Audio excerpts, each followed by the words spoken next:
¿Qué tal? Buenas tardes, bienvenidos a otro nuevo encuentro de Economía en Perspectiva. Nos volvemos a encontrar nuevamente para discutir, para tratar, para debatir un poco sobre la economía, coyuntura actual y en forma particular de ideas de pensamiento también. Hola Valeria, Gastón, ¿cómo están? Hola, buenas tardes. ¿Qué haces, José? Hola, Vale. Buenas tardes. ¿Cómo están? Y muy bien, acá con una editorial bastante particular que me costó hacerla, pero en términos de buscar un punto de discusión y al mismo tiempo de encuentro.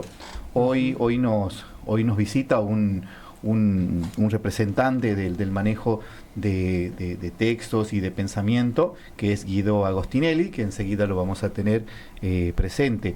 Y primero destacar el que es autor del libro Falacias Libertarias. Y este texto lo que hace es poner en duda todo eso que estamos viendo y viviendo actualmente. Todos los discursos del gobierno de turno, todos los discursos que se llevan adelante y que se están ejecutando actualmente. Tanto de dolarización, tanto de la eficiencia del mercado, inclusive pone en duda y critica algunos casos como los mercados, como hablábamos la vez pasada, mercados que te interpelan. ¿Te acordás que hablábamos de mercados? Y bueno, y entonces lo tenemos hoy como para empezar a conversar y conocer un poco más y de paso entender bien de qué está hablando su libro. ¿Él ya está disponible ahí? Bien, mientras tanto seguimos comentando un poco sobre esto, ¿no? Que hay algo que nos destaca como sociedad, que es la misma democracia, ¿no? Cada uno de nosotros en elecciones que nos decide qué rumbo seguir. Porque podemos ser libertarios, socialistas, podemos tener ideas kirchneristas o seguir líneas de Perón. Sin embargo, las soluciones nos marcan un destino. No, además el texto y el libro, y también el propio Guido, también nos muestra todo lo que es la riqueza y las características diferentes de cada provincia. Porque a veces tenemos la idea errónea de que todas las provincias compartimos las mismas características y necesitamos lo mismo en cada una. Y lo que va mostrando el libro, más allá de las teorías, de si se cumple o no ciertos criterios, ciertas políticas y demás, es todas las diferencias que hay socialmente, económicamente, culturalmente entre las provincias, que a veces no se tienen en cuenta y siempre nos toman como ejemplo y nos caracterizan y nos globalizan siempre en lo que es Argentina Central y se olvidan un poco de las características extremas que tienen a veces el norte y el sur. Entonces también es como enriquecedor leer un poco más y conocer estas características que a veces las tenemos muy arraigadas y desconocemos de otras provincias. A Guido para que podamos conversar un poco, para charlar un poco. Hola Guido, ¿cómo estás? Hola, ¿qué tal? ¿Cómo están? ¿Me escuchan? Sí, muy bien, muy bien. ¿Vos cómo andás? Bárbaro. ¿Todo bien? Bien, muy bien, por suerte. Qué bueno. Está bueno.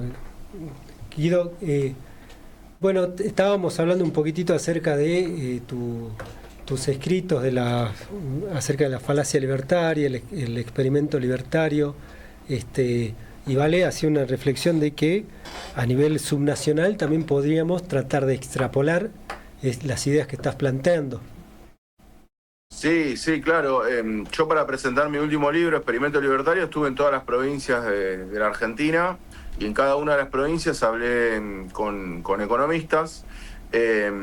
Y bueno, que a partir de ahí nos conocimos, pero quiero decir, ahí fui conversando y viendo qué era lo que estaba pasando en la Argentina, en las provincias, el año pasado, ¿no? Ahora ya pasa el tiempo y obviamente las realidades se vuelven también bastante distintas, pero sin lugar a dudas, a ver, como noción más general, vamos a decir así, que un gobierno libertario que no cree en el rol del Estado y que a su vez hace que la industria se deteriore como se está deteriorando. Lo que termina pasando es que en realidad lo que yo vi particularmente, más allá de que casi todas las provincias están con dificultades, por no decir todas, de distinta índole, lo que uno puede ver es que en las provincias que estaban más industrializadas, que generalmente son las provincias más fuertes, como Santa Fe, Córdoba, provincia de Buenos Aires, obviamente terminan siendo las más perjudicadas. Y sin embargo, las que tenían más presencia de empleo estatal provincial, no tanto. O sea que acá se da algo quizás que en principio podía sonar más contraintuitivo, porque uno podría decir, bueno, mirá, las más perjudicadas van a ser las que tienen más empleo estatal porque se está accionando contra el Estado.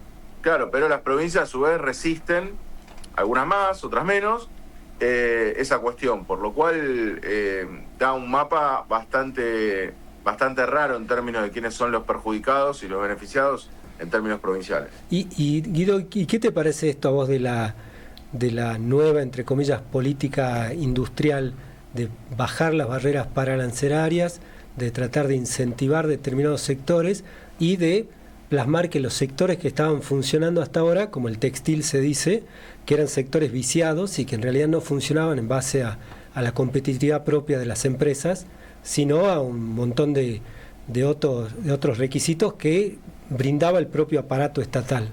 ¿Qué es tu opinión de eso? Mira, mi opinión es que el objetivo final sea la apertura comercial, me parece un objetivo que está bien, digamos, por trazar y salvando todas las distancias. China lo está haciendo y le está funcionando muy bien. ¿Qué es lo que está mal de esto? Es abrirlo de golpe, es abrirlo sin haber dado ninguna clase de estímulo a estas industrias, porque si uno dice, a ver, se propone en un plan quinquenal como tiene China y dice, mira, vamos a abrir la economía de acá a 10 o 20 años. Yo lo que voy a hacer es ponerte mucho dinero, mucho trabajo detrás, asesoramiento, para que dentro de 10 o 20 años vos seas realmente competitivo. ¿Cómo le hago? Bueno, te permito comprar máquinas que sean de alta tecnología, te doy alguna clase de incentivo para que contrates personal sin pagar tantas cargas sociales si es un área en la cual me interesa desarrollarme. Empiezo a estimular con un plan industrial a distintos sectores. Después de pasado un tiempo, que eso es discutible, ¿no? Pueden ser 10, puede ser 20, alguno puede decir, no, mira, es mucho, pueden ser 8, no sé, hay que determinar en cada sector cuán lejos estás de esa barrera, y después de transcurrido ese tiempo decís, bueno, ahora vas a tener que competir. ¿Ah? Eso a mí no me parece mal. El problema es que acá al textil se le ha puesto un dólar bajo, lo cual permite la importación más económica, y a su vez no se le ha dado ningún beneficio, sino que tiene toda la carga impositiva por la cual este gobierno ganó la elección, denunciando que había altos impuestos. Entonces no se le sacó ningún impuesto al textil y se lo pone a competir con países que realmente son muy productivos, como el caso de China. Entonces ese es el problema, no es que abrir está mal necesariamente. Abrir está mal cuando está desprotegido. Vos tenés que abrir cuando sos fuerte. Entonces lo que falta en Argentina es un plan industrial para luego terminar en una apertura comercial que es deseable, que es buena porque te permite también exportar a vos tus bienes, y eso está muy bien, te permite incorporar bienes en los cuales vos estratégicamente no querés desarrollarte, que también puede pasar, y ese es otro error común. Hay que seleccionar los sectores en los cuales uno se quiere desarrollar. No puede ser industrial en todo. Guido, sí, perdón, yo decía, pero ahí no sería contra el principio libertario propio si vos tenés que elegir, si tenés que inmiscuirte en cuál es el sector que tiene que sobrevivir, por así decirlo. ¿No sería contraintuitivo? Es decir, esta gente me imagino que lo que piensa es la sobrevivencia del más apto, el orden espontáneo, por así decirlo. Sí, sería contrario a sus ideas. Bueno, por eso en mi caso personal yo no las comparto, y de hecho en los dos libros queda más que demostrado, tanto Falacias Libertarias como Experimento Libertario, que este es un experimento que termina mal porque no se aplicó en ninguna parte del mundo y porque los fundamentos, sobre todo sobre los cuales se sustenta, son falsos. ¿Qué país desarrollado lo ha hecho en base a la no industrialización? Ningún país ha desarrollado sin industrialización, y esto nos lleva a una situación en la cual es imposible, si se lleva a cabo todo lo que propone el gobierno de acá en adelante, es imposible que seamos potencia mundial, y ni que hablar de que vivamos mejor. Bueno, ahí va mi consulta, ¿no? Específicamente, cuando criticamos los resultados hasta la fecha que se vienen observando a partir de las políticas ejecutadas, ¿no? ¿Se considera o considerás que venimos de una época donde cerca de por lo menos 26 años en donde todo el sector privado recibe asistencia, recibe ayuda, o toda la sociedad recibe constantemente ayudas, o cómo decirlo, el gasto es lo suficientemente grande como para abarcar gran parte de la sociedad. Y hoy el Estado se está corriendo, específicamente se está corriendo, o sea, todo ese avance que tuvo el Estado, hoy se está yendo en retro. ¿No será un tiempo como para acomodarse? Porque también están las preferencias de las personas, también está la misma industria. ¿Pudiste indagar esa parte? ¿Qué comentario se merece ante eso? Sí, a ver, que haya habido un gran gasto público en términos comparativos, eso no quiere decir que haya habido una planificación del gasto, ¿no? Cuando uno ve, y eso sí se ve en el libro, cuando uno ve qué es lo que hace Italia, que le funcionan muy bien las pymes, qué es lo que hace Alemania, qué es lo que hace Japón, por poner ejemplos de algunos países. Bueno, ni que hablar lo que acabamos de comentar de China. Es planificar ese gasto. O sea, no es que Argentina da más gasto en ayuda social, entonces eso está bien. De hecho, hasta incluso, aunque suene antipático, es contraproducente incluso la ayuda social en términos de la demanda. ¿Por qué? Porque vos lo que haces es, si vos subvencionás la demanda, y esa demanda va a un supermercado que está concentrado, que a su vez compra bienes concentrados, lo que haces es estimular todavía más la concentración. ¿Tá? Y esto lo digo con Milei dando más ayuda que el gobierno anterior a la demanda. Lo que quiero decir es que lo que hay que hacer es redireccionar lo que es hacer una industria fuerte, que es lo que hicieron todos los países que prosperaron. No es ni más ni menos que eso. No se trata de un tema de cantidad de dinero, sino de redireccionarlo en forma correcta. Acá lo que ha habido, obviamente, han sido empresas que han ganado muchísimo y les ha ido muy bien, no solamente en el sector textil que mencionábamos, sino en todos los sectores en general, pero esto no es producto de que se hayan tecnificado, y eso es lo más grave. O sea, acá el problema no estuvo en que no se les haya dado una mayor ayuda a la industria, sino en cómo se le dio la ayuda a la industria y a distintos sectores clave. El ordenamiento de los números está... nadie dice que no esté bien, o por lo menos yo no digo que no esté bien, que se haya tenido un poco más de cordura en el manejo de los números macro. Lo que uno dice es, bueno, ¿dónde ajustaste? Porque ¿qué necesidad había de bajar bienes personales, por ejemplo? ¿Qué necesidad había de bajar el impuesto a los autos de lujo? Son cosas que en realidad podías... ¿por qué tenés que ajustar a la jubilación y no tenés que ajustar a estos sectores? Entonces, hay que ordenar, es cierto, hay que ordenar y hay que ser más eficiente con el gasto. Ahora, quienes pagan esos platos rotos, claramente no tienen que ser las grandes mayorías que ya están en una situación bastante delicada. ¿Y cómo ves ahí justo esa que decís que está en una situación delicada, cómo ves esta contradicción de la que estamos charlando, de que el EMA te da más 0.2, tenés 4 sectores que te pechan, tenés 6 sectores que te tiran para abajo, tenés un agregado del consumo que parece que crece, pero también te crece la morosidad, tenés un montón de gente que dice que se toma otro laburo para poder comprar la canasta, pero las tasas de desempleo están relativamente similares a periodos anteriores. ¿Qué es lo que está pasando? Sí, son varios temas, pero a ver, para decirlo así, la actividad económica, la verdad que lo describiste bien, o sea, hay 3-4 sectores que están tirando para arriba, muy por arriba. O sea, lo que hay que entender es que crece más la minería, las finanzas y el agro que lo que cae la industria y el comercio. O sea, eso hay que decirlo. Por eso el promedio te da para arriba. Entonces, es una economía la cual claramente está partida en dos y la cual hay un sector que está ganando bastante. Ahora, el sector que le está yendo muy bien es un sector que demanda poco empleo. Por eso es que pasaba del 5,7% de desempleo el comienzo de Milei al 7,5%. Ahora, ¿no es tan grande el salto? Bueno, es un salto. Ahora, no es un salto quizás como habían pronosticado muchos, que iba a llegar a 2 dígitos. Yo siempre dije que no iba a ser así. Porque, bueno, tenemos un gran colchón, sobre todo en las grandes urbes, que son las aplicaciones que funcionan, este cuentapropismo nuevo, cual funciona como amortiguador de estas cuestiones. Ahora ese amortiguador pareciera que se está rompiendo, ¿eh? O sea, eso también hay que decirlo, hay cada vez más trabajadores de aplicaciones, que a su vez ganan cada vez menos, con lo cual se empieza a tensionar. De hecho, el mercado laboral no solamente se mide por el desempleo, sino por lo que es la presión laboral, que está siendo más alta, hay más demanda de trabajo de sectores que ya tienen trabajo, hay jubilados que demandan más trabajo, o sea, empieza a tensionarse el mercado laboral, producto de que los sectores que crecen son poco demandantes de trabajo. Y esto es lo que termina ocurriendo con la actividad económica. Con lo cual yo pienso que va a seguir bajo esta lógica. Yo no pienso que eso se vaya a revertir, y lo que pareciera que van a ser las inversiones en minería, pareciera que van a crecer. Ahora, ¿qué es lo que ocurre? Bueno, ojo, yo en mis redes sociales estudié bastante, por ejemplo, el caso de la minería, cómo se explota en Suecia, cómo se explota en Perú. Bueno, en Perú lo que tenés es una retracción del Estado, o sea, un Estado que se retira, minería como eje, 65% de sus exportaciones, no es el caso de Argentina, pero quiero decir, va creciendo y puede ir en ese sentido. ¿Y qué es lo que termina ocurriendo? Bueno, más del 50% de la extracción de oro es ilegal.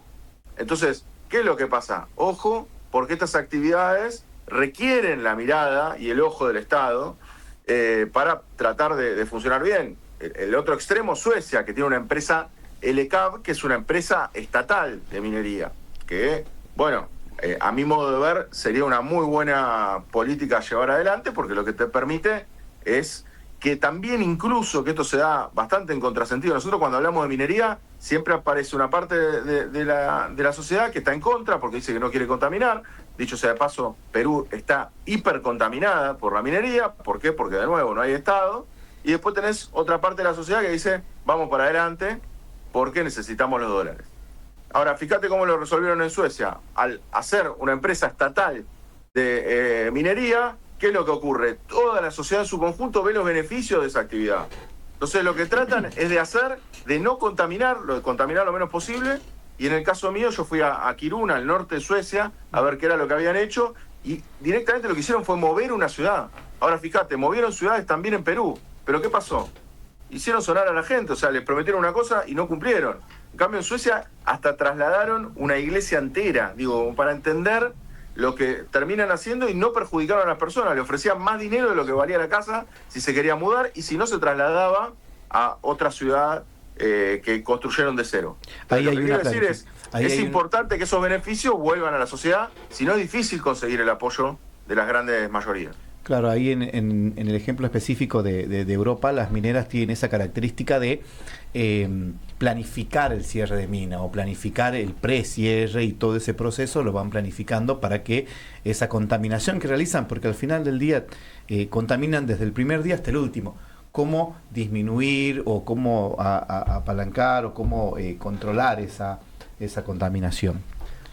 Perdón, y Guido, en esos casos se da porque el estadio de desarrollo económico de los lugares que estás estudiando es distinto al estadio nuestro, es decir, allá funciona que te desplacen a una ciudad, acá no funciona, pero ¿por qué? Porque acá somos estructuralmente más pobres, subdesarrollados, ¿o por qué? ¿Por qué funcionaría allá y no acá? No, hay varias cuestiones. Desde ya, obviamente, los países nórdicos suelen ser bastante avanzados en términos, por eso le dan bien también lo que son todas las pruebas de educación. No solamente tiene que ver con una cuestión cultural de educación, también de conciencia de la sociedad, ¿no? Es una sociedad que por lo general, vamos a decirlo así, es más empática, es menos egoísta, pero independientemente de eso, también está la raíz de quién es el dueño de esa empresa, ¿no? Es distinto una empresa privada que viene a negociar encima con un gobierno provincial porque no negocia, que eso también, la fragmentación de esa negociación, de que cada empresa negocie con la provincia, que puede ser visto desde la provincia como una ventaja, por otro lado, es perjudicial en términos de negociación. Esto pasa en todas las negociaciones. Cuando uno ve el sindicato de quienes trabajan de portero, de encargados de edificio, y uno ve que tienen tanto poder de negociación y ven que ganan tan bien. ¿Por qué pasa eso? Bueno, porque con quien negocia está totalmente fragmentado. Todos los edificios son muchísimos y hay un único sindicato que negocia. Bueno, salvando las distancias, con esto ocurre algo similar. Si vos negociás con cada una de las provincias, en vez de negociar con el país en su conjunto, la negociación es distinta. La provincia, por lo general, quiere recursos, los necesita. Encima, en este contexto, está cada vez peor cada una de las cuentas nacionales de la provincia. Lo que hace es que la negociación sea distinta. Y negocian con un privado, y el privado va a tratar de obtener su mayor ganancia. Porque aparte su sede central no está en Argentina. O sea que tampoco le importa demasiado cómo, esto va a depender de cada empresa, pero estoy diciendo en términos generales, va a tratar de hacer lo mínimo posible para que extraer los recursos sin que haya ningún problema de mayores magnitudes.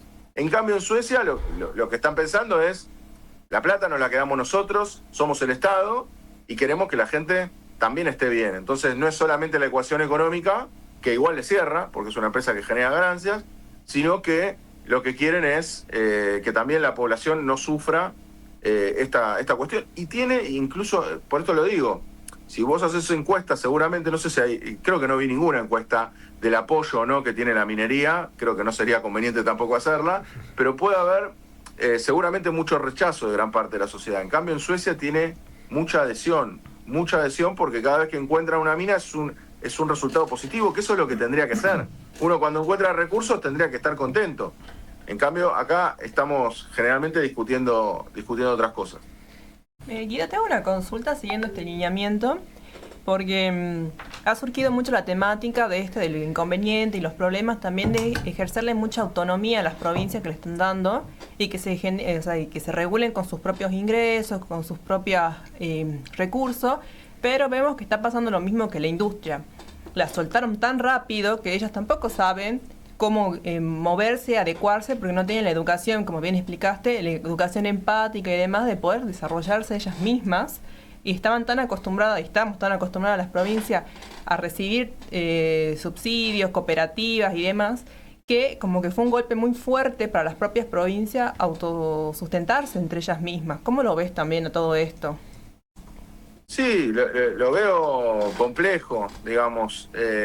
¿Por qué? Porque a veces cuando uno dice estas cuestiones de negociar, lo que mencionaba recién, ¿no? De negociar todos juntos siempre es mejor que negociar separado, pareciera como que en realidad no se quiere que haya cierta autonomía de las provincias y somos un país federal. O sea, está bien que tengan cierto grado de autonomía. Lo que estamos hablando es que en realidad uno los tendría que ver como contrapuestos, tendría que ver al gobierno nacional como alguien que te ayuda a negociar mejor. Yo no estoy planteando que la provincia o está incapacitada o no tendría que negociar solo, no, para nada. Lo que estoy planteando es, tendríamos que hacer algo para que se negocie mejor.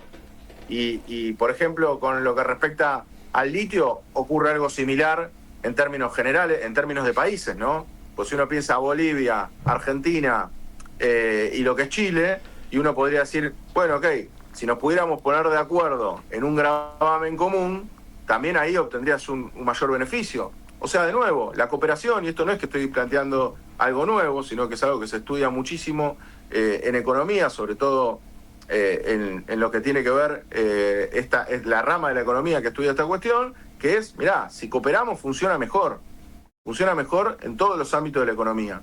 Entonces, veo bien que haya grados de autonomía para las provincias. Me parece que cuando se toca ciertos temas, es mejor cooperar, es mejor juntarse, es mejor unirse para negociar mejor, porque en definitiva eso es lo que se quiere, ¿no? Que haya un mayor bienestar para la mayoría de la población. Ahora el gobierno, haciendo esta segmentación, esto de, bueno, compitan entre las provincias, para mí es exactamente al revés. Es lo peor que puede pasar, que las provincias compitan por cobrar menos impuestos. Sí, porque terminás canibalizándote, vendiéndote al mejor postor, y en definitiva los que se benefician son los empresarios, que en este caso está bien que se beneficien los empresarios. Ojo, porque yo siempre hablo a favor de que está bien que el empresario se beneficie para que venga a invertir. El punto es en función de qué se beneficia. Si vos te beneficiás porque venís a producir más, mejor, porque montás una pyme, está bien. Ahora, si vos tenés un beneficio adicional, cuando vos igual ibas a venir a sacar los recursos, a traer los recursos, bueno, no, al que viene a traer los recursos, que la cuenta, que la, vamos a decir así, que la ecuación económica le funcione, pero que no sea un mega negocio en pos de que las provincias estén más desfinanciadas, el Estado Nacional, y las personas estén peor. Bien, en microeconomía estudiamos la cooperación cuando observamos en teoría de juegos y a veces cuando las discusiones son entre pares, entre empresarios o entre particulares o entre individuos, la cooperación siempre es el mejor escenario.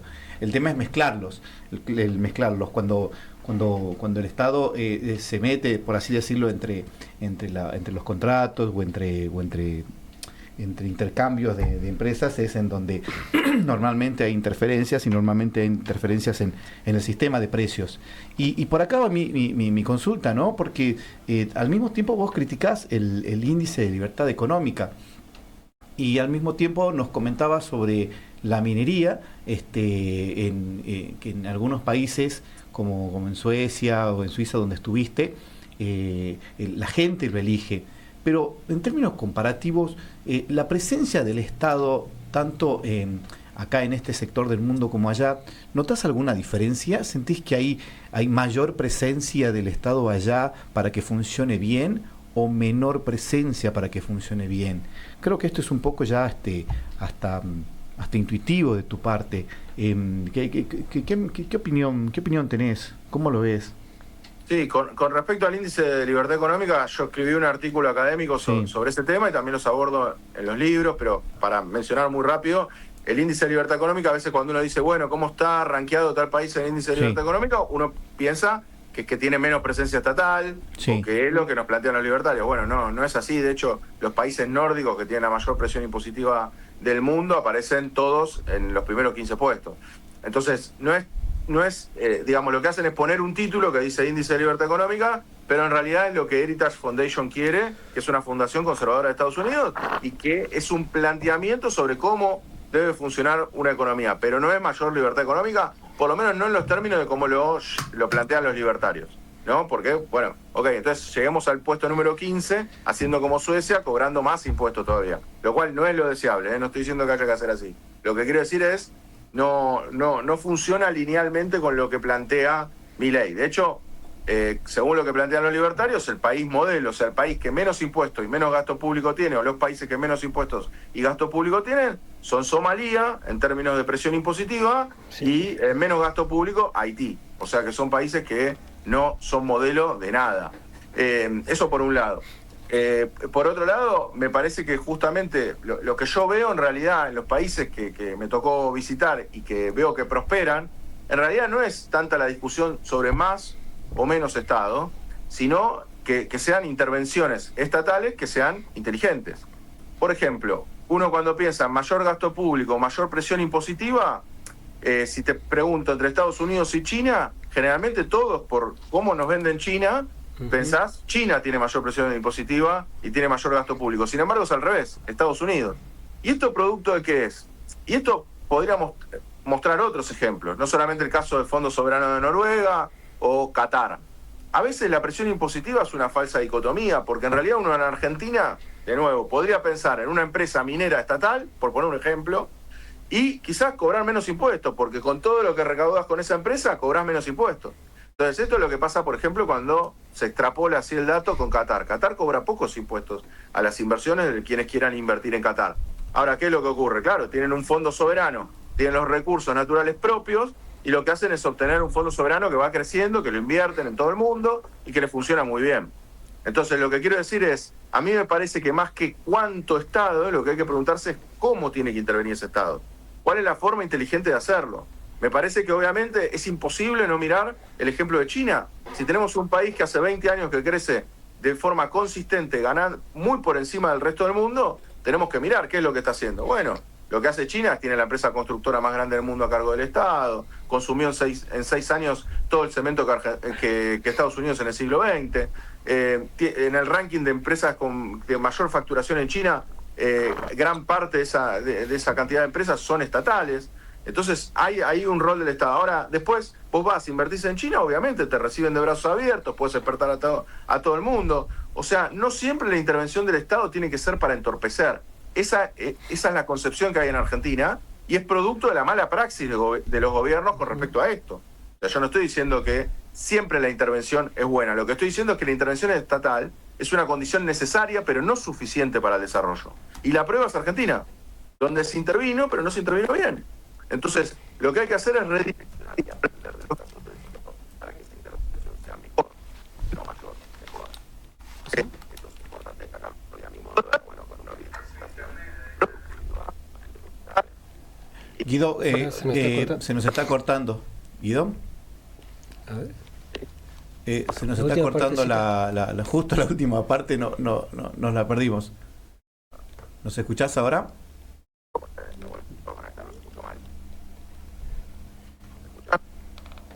No, se escucha. Sí, se escucha nuevo.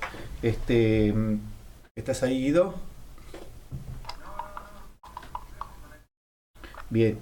Y surgen muchas hasta preguntas de esto que venimos observando, ¿no? Por ahí es cierto que la eficiencia tiene que ser un tremendo indicador para que una sociedad pueda trabajar bien. Sin embargo, lo que vemos es que Argentina trabaja en búsqueda de justicia. En búsqueda de justicia social, en búsqueda de que todos tengamos acceso a derechos, pero tenemos un gravísimo problema de eficiencia en donde no pueden hacer un match, no pueden estar unidos, no pueden estar trabajando en conjunto. Entonces lo que vemos es que la gente busca justicia, pero al mismo tiempo hay ineficiencia. Sí, también notamos mucho que hay mucho descontento social, están muy desolucionados, pero a veces no se contradice mucho, porque vemos que hay mucha desilusión, mucho enojo, mucho malestar social, pero se siguen eligiendo las mismas políticas, los mismos hacedores de política. Entonces a veces también queda esta contrarrestación de no saber para qué camino tomar ni demás, porque empezaron a aumentar muchos casos, muchas cosas que antes no se veían en todas las provincias, eran más de los grandes urbes, como por ejemplo la gente sin hogar. Antes en los grandes urbes uno veía a los sin hogares viviendo en la calle y demás, y ahora en los pocos meses del año, en los últimos años, aumentó muchísimo en todas las provincias, y veo que también hay mucha inquietud y demás, porque ahora está un poco insostenible todo lo que es lo social y mantener, digamos, un cierto ritmo de vida. Entonces también queda esto de seguir leyendo y interpretar y seguir buscando todo esto para ver un poquito más también de buscar la equidad, la justicia y demás social, como estuvimos hablando en los programas anteriores, que a veces es un poco más complicado el poder arraigarnos también de creencias o de lo que es, digamos, lo objetivo de lo subjetivo. Y bueno, y acá va la pregunta, ¿no, Vale? Que constantemente me estoy haciendo, y lo dejo para los que nos están escuchando también. Hay un grupo de la sociedad, hay un sector de la sociedad que constantemente está eligiendo estas ideas y constantemente están votando, eligiendo, discutiendo, peleando. Inclusive se instaló una idea de violencia o de respuesta o de cómo responder ante ciertas preguntas. Eso es a mí lo que me llama la atención, ¿no? Nuevamente estamos con Guido y era consultarte, Guido, tu visión con respecto, ya veníamos hablando de eficiencia, ¿no? O sea, la presencia del Estado tiene que ser eficiente, tiene que estar presente, pero de forma eficiente. Y lo que veíamos que era una sociedad argentina que constantemente busca la justicia social, busca cumplimentar los derechos humanos, pero esa búsqueda provocaba ineficiencia en la sociedad, ineficiencia en algunas variables económicas, y por lo cual nosotros pensábamos que la justicia y la eficiencia tienen que ir de la mano. Son dos indicadores o dos variables que tienen que estar constantemente yendo en conjunto, ¿no? Justicia y eficiencia. Sí, totalmente, concuerdo. Eso era lo que justo, bueno, antes de que se corte estaba tratando de redondear, pero sí, la idea es eso, la idea es, lo que estaba tratando de decir ahí antes es justamente que en realidad no es tanto en cuánto gasto tenemos que incurrir, sino en cómo utilizamos ese gasto público, por lo cual creo que es necesario. Y por qué también, y esto hay que entenderlo, y también, por poner un ejemplo, he ido a Venezuela, he hecho críticas sobre el sistema venezolano, por ponerlo en un caso bien que se entiende claro, que estamos al revés, ¿no? Contrariamente con China, que sabemos muy poco, sabemos mucho de lo que sucede en Venezuela. En Venezuela quizás lo que se ha quedado más de manifiesto es eso, ¿no? Es un sistema en el cual se repartió primero en vez de pensar cómo hacer para generar ese ingreso. No es que uno está en contra, para nada, al revés, yo todo lo contrario, estoy a favor de una mayor distribución del ingreso y una mejor distribución del ingreso, sino lo que uno tiene que pensar es que es el segundo paso, no es el primero. Cuando uno redistribuye antes de generar, el problema que tiene es que, bueno, se generan cuestiones como lo que termina pasando en el caso venezolano, solamente por nombrar un ejemplo, en el cual en los primeros años del chavismo se ha mejorado mucho las condiciones de vida de la población, pero como no reforzaste no diversificaste tus exportaciones, de petróleo, después vienen los embargos, viene lo que fuera, entonces ¿qué es lo que ocurre? Bueno, se te cae ese ingreso, entonces ya no tengo para repartir. Entonces tenés un problema, entonces querés seguir repartiendo, se te genera inflación. Entonces, digo, todas estas cuestiones hay que entenderlas y hay que entender que cuando uno dice quiero ser más productivo, quiero ser industrial, quiero estar a la vanguardia en ciertos sectores, en realidad es porque eso después va a beneficiar a la población en general. De hecho, eso es lo que muestra toda la evidencia en ese sentido. Y miremos, insisto, miremos China. O sea, China hace 50 años era un país pobre y hoy estamos hablando de que quizás sea uno de los países que le da, uno de los tantos países que está reportando mayores mejoras para su población. Bueno, entonces evidentemente es un trabajo que hay que pensar de largo plazo, pero no un trabajo de largo plazo como plantea Milei sin Estado. ¿Por qué? Porque la evidencia no te muestra que eso te va a llevar a un mejor estadio en el largo plazo, sino un mayor estadio con planificación. Vale, vos querías preguntar. De una consulta, Guido, ¿cómo lo ves acá al aumento o no de la popularidad o del apoyo? Porque vemos que está muy segregado y sectorizado lo que es el apoyo al pensamiento libertario a la gente más joven. Entonces, ¿cómo lo ves en ese sentido, en el apoyo de los próximos años? Porque también recordemos que ya estamos próximos a elecciones y demás, y tampoco vemos como una oposición tan fuerte a estas críticas o estas ideas. Sí, a mí me parece que el apoyo al sector libertario inicial de los jóvenes guardó estricta lógica. A ver, ¿por qué? Porque si vos hace 8 años que tenés gobiernos que no te daban respuesta, no estamos hablando del inicio de Milei, o sea, estamos hablando del gobierno de Macri, el gobierno de Alberto Fernández, no han mejorado las condiciones de vida de las grandes mayorías, de hecho, se ha deteriorado el salario real. Entonces, si vos tenías 18 años cuando arrancó el gobierno de Macri y tenías 26 cuando tenías que ir a votar a Milei, es lógico que si los dos principales partidos políticos no te dieron respuesta a tu situación, es lógico que optes por una tercera opción. Me parece totalmente razonable. Y encima esa tercera opción está enojada y es totalmente distinta y no tiene experiencia en gestión y pareciera que viene a cambiar la cuestión de cuajo, es tentadora. Ahora, obviamente, a medida que está la gestión, que se evoluciona la gestión de Milei, me parece que va a ir perdiendo adhesión. Si bien siguen siendo los que más lo apoyan, también perdió un poco en el arrastre. Yo era, hasta hace no poco, uno de los más convencidos de que Milei reelegía fácilmente. Últimamente, la verdad, a fuerza de muchas encuestas, porque vienen entrando muchas encuestas, en las cuales Milei tiene un grado de rechazo muy alto. Y va creciendo.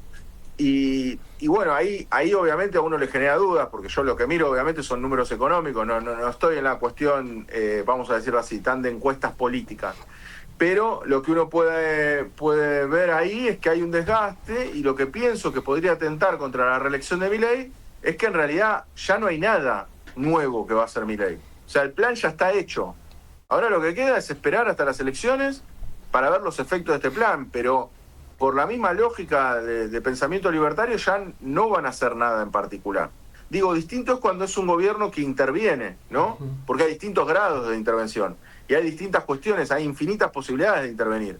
En cambio, en este gobierno pareciera que bueno, este es el plan, ya no hay ningún conejo más que sacar de la galera. Esto va a seguir así, lo que va a tratar de hacer el gobierno es renegociar los vencimientos de deuda que tienen, que a mi modo de ver lo va a poder hacer, y listo.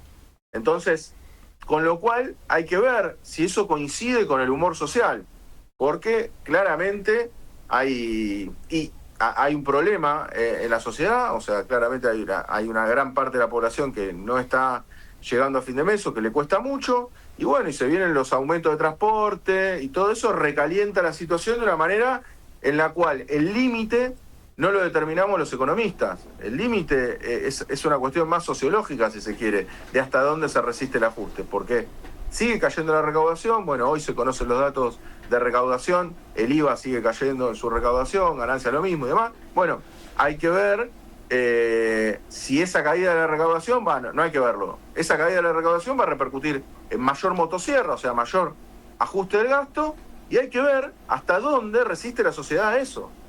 Pero eso no es una ecuación económica, vamos a decirlo así. Es una ecuación de, bueno, a ver hasta dónde resiste. Entonces, en principio, yo diría que si las elecciones son hoy, Milei volvería a ganar, hoy, ya más justito, pero de acá a 18 meses, no sé, yo tendría mis dudas Hay que con ver. respecto a eso. Hay que ver qué pasa, hay que ver cómo la sociedad responde también a todas las políticas. Guido, Exacto. contanos un poco en qué andas hoy, qué estás haciendo. ¿Estás Bueno, investigando algo? Yo siempre estoy viajando bastante, estoy escribiendo mi tercer libro, así que estoy haciendo bastante investigación sobre el tercer libro, que justamente lo que quiero tratar es de ver las experiencias internacionales y qué de todo eso se puede considerar como exitoso para poder aplicar en países como la Argentina. A ver, Y contanos un poco de eso, las 27 del 27, ¿no?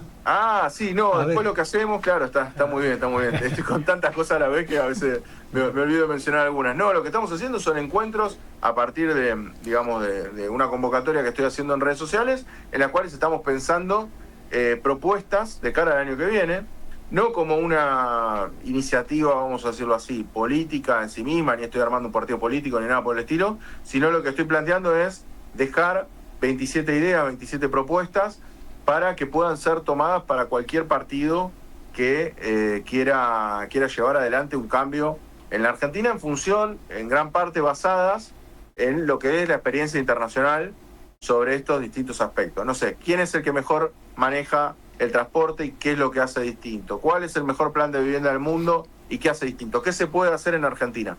En mi libro estoy estudiando cuáles son esos problemas, y en el encuentro 27 propuestas para el 27, que me acompaña muchísima gente, que hemos tenido una gran convocatoria, ahí lo que hacemos es tratar de trasladar eso a Argentina, o sea, a la realidad argentina. ¿Por qué? Porque siempre cuando decimos, hoy que hablamos un poquito de Suecia, de China, siempre decimos, bueno, pero es una sociedad totalmente distinta. Ujú. Bueno, que sea una sociedad distinta no quiere decir que no pueda ser una buena idea para Argentina también. Entonces, tratar de adaptar esas ideas al caso argentino. Che, ¿y cómo haces, perdón José, porque viste que en Argentina, creo que Gerchunov, el que decía, ¿cómo es? Te vas un año y fue como si te hubieras ido 20, pero volvés 20 años después y es como si no te hubieras ido nunca, porque pasa lo mismo. ¿Cómo haces para que el día a día nos lleva, cómo haces para encontrar gente que diga, bueno, pensemos de acá a 5 años, pensemos de acá a 10 años? ¿Tenés grupos de gente que están en esa tranquilidad o en esa cabeza fría que pueden decir, bueno, hoy pará un poco la pelota, no nos pongamos a discutir hoy si hay que subir o no las tarifas, que el subsidio, etcétera, sino qué es lo que conviene? ¿Cómo haces para elegir esa gente? Sí, no, lo que nosotros tratamos de hacer es que sea una convocatoria abierta y fuimos armando grupos. Entonces, como en todo grupo, hay gente más ansiosa en el corto plazo y hay gente que piensa más en el largo plazo.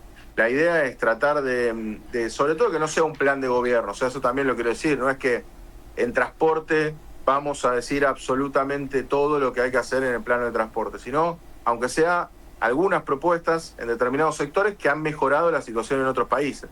Entonces, el pensamiento de mediano y largo plazo lo logramos hacer a través de las reuniones que vamos teniendo y entendiendo. A mí me parece que la visión de mediano y largo plazo, dentro, mira, nunca lo había pensado así, pero ahora que te lo cuento, sí, que lo alienta en gran parte este gobierno, porque, como vos sabés, como acabo de decir, van a ser 18 meses donde no va a haber intervención estatal, donde no va a haber innovación en ese sentido. Eso lo que te permite es tener una ventana, a mi modo de ver, negativa para el país, pero bueno, positiva en este sentido para las propuestas, de decir, bueno, no va a pasar nada en 18 meses. No es que tengo que estar discutiendo 18 meses con un gobierno que esté interviniendo mal, que es otra posibilidad, ¿no? Que puedes decir, bueno, mirá, vos estás haciendo esto acá, tenés que hacer esto allá.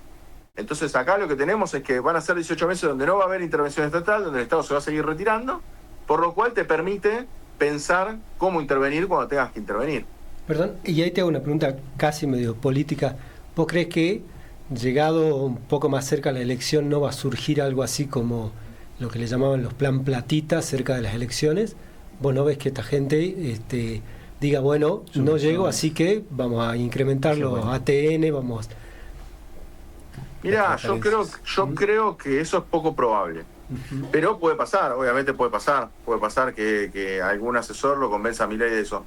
Te explico por qué es poco probable. A mi modo de ver, lo es porque Milei, y esto es una parte del problema que tenemos en Argentina, está más concentrado en ser un referente liberal, libertario a nivel mundial que en ser presidente de Argentina. A él, por eso viaja tanto, a recibir premios y demás. Esa es su principal preocupación, eso es lo que más le llena, vamos a decir así, en términos del ego de él. Con lo cual yo creo que renunciar a todas esas políticas para hacer un plan platita sería renunciar a ese personaje que se ha creado de Milei. Con lo cual creo que si depende de él, no lo va a hacer. No lo va a hacer porque creo que incluso para su discurso sería más conveniente perder las elecciones pensando como un libertario y poder después echarle la culpa a quienes no hicieron que él pueda seguir, ¿no? Es decir, la oposición, los periodistas, todo eso, y bueno, él irse del gobierno antes que quedarse con convicciones, con ideas o con un plan económico que es totalmente opuesto a lo que él piensa. Pero bueno, eso es lo que podría pensar él. Ahora hay que ver, ustedes saben cómo funciona un gobierno, con todos los intereses que hay y demás. Obviamente puede haber alguien que lo convenza de lo contrario, lo cual yo le asigno poca probabilidad, la verdad. Igual, a ver, en cierta manera lo están haciendo o lo tratan de hacer con ciertas cuestiones que me parecen bien, como por ejemplo el congelamiento del precio de la nafta, Claro. el combustible. Me parece bien eso, que YPF, que está ganando dinero, 45 días en vez de una guerra, diga, bueno, el precio está congelado. Digo, de esas sí va a haber. Lo que quiero decir es, no creo un plan platita más masivo, vamos a decirlo así. Guido, muchas gracias por tu presencia en este programa. Economía en Perspectiva tiene ese objetivo, ese sentido, ¿no?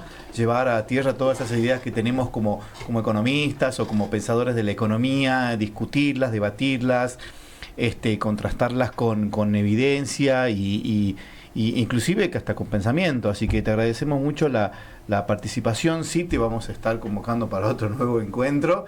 Así que ya desde ya te estamos comprometiendo. Esperamos contar con tu presencia para discutir en otros espacios. Bien, muchas gracias. Dale. Chao. Y a todos los que nos están escuchando les agradecemos la atención.